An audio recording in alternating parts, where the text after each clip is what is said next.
Miliband. Mr. Speaker, this is not the time for technicalities or low blows.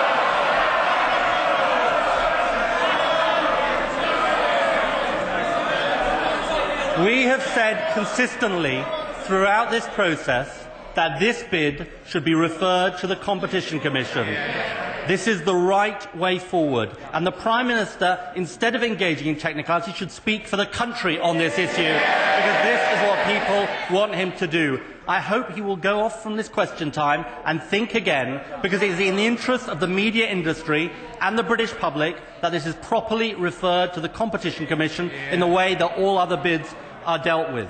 Now, what we also know, Mr. Speaker, as well as needing a public inquiry, as well as needing the B-Sky bid referred to the Competition Commission, is that these were not the actions of a rogue individual or a rogue reporter, but part of a wider systematic pattern of abuses.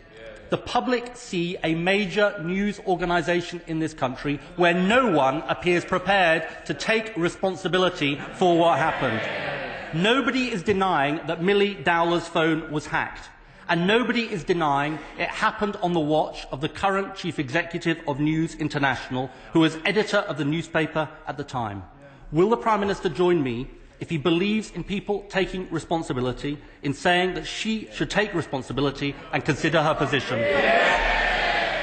Well, first of all, let me deal with this issue of technicalities.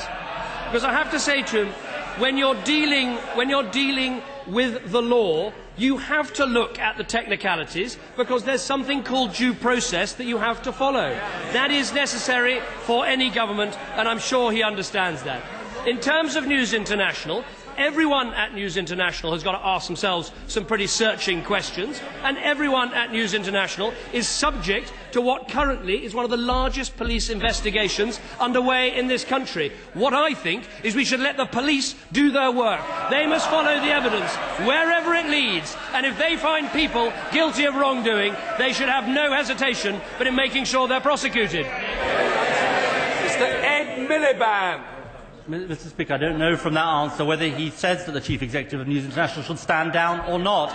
I am clear she should take responsibility and stand down. And Mr. Speaker, these events show a systematic set of abuses which demonstrate the use of power without responsibility in our country. It is in the interest of our democracy and the public that these issues are sorted out. With the biggest press scandal in modern times getting worse by the day, I'm afraid he hasn't shown the leadership necessary today.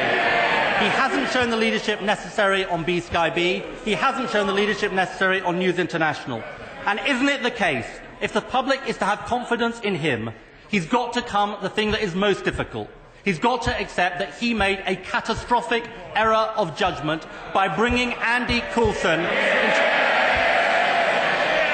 into the heart of his Downing Street machine. What